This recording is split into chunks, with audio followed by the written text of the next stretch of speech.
Some love stories are written in fate. Some are written in blood, but some are written in letters.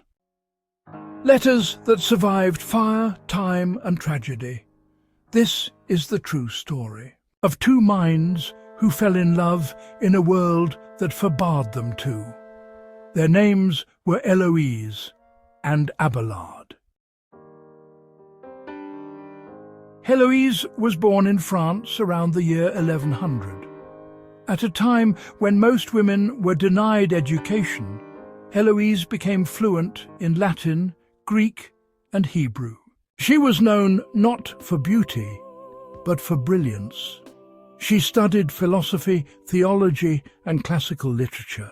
People whispered about her mind the way others whispered about beauty. She was exceptional. Peter Abelard was already famous. He was one of the most celebrated philosophers in Paris. Students travelled long distances to hear him speak. He was confident, outspoken, brilliant, and controversial. Abelard believed reason could coexist with faith. That alone made him dangerous. Héloïse lived under the care of her uncle Fulbert, a canon at Notre Dame.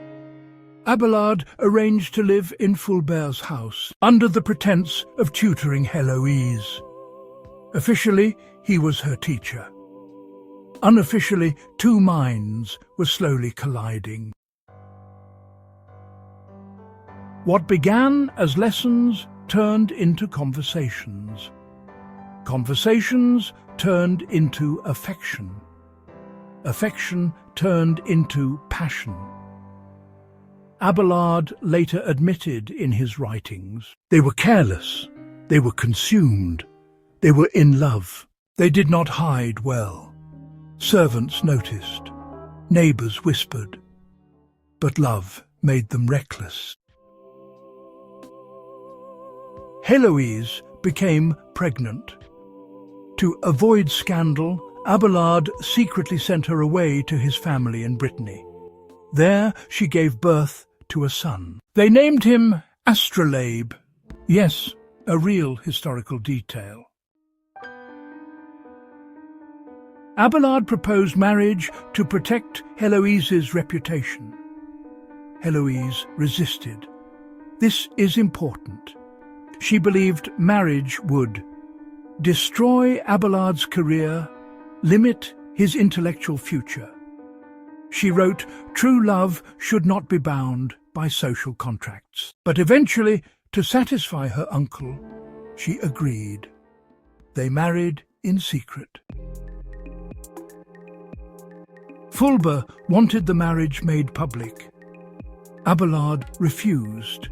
He feared it would ruin his position as a scholar and cleric. Fulbert felt betrayed.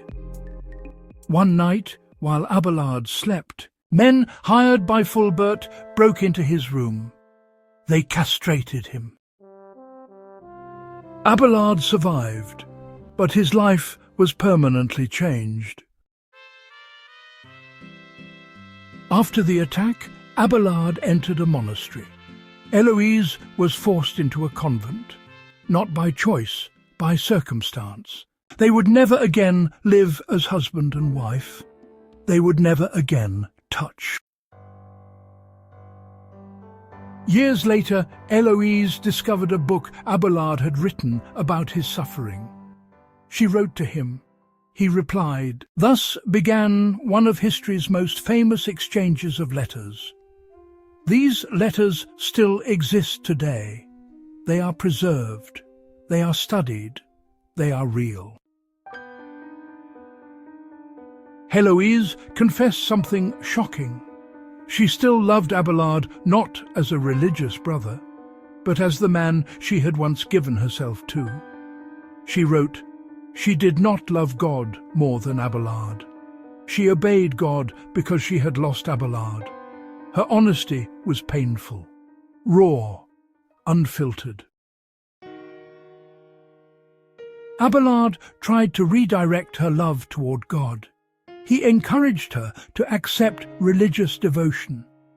His tone was calmer, more restrained, less romantic, but never cruel.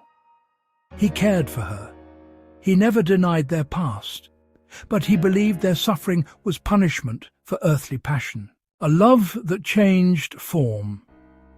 They never reunited. They never remarried. They never stopped writing. Their love did not die. It transformed from physical love into intellectual connection, from passion into memory. Abelard died in 1142. Héloise became abbess of the convent where she lived. She died in 1164. At her request, she was buried beside Abelard.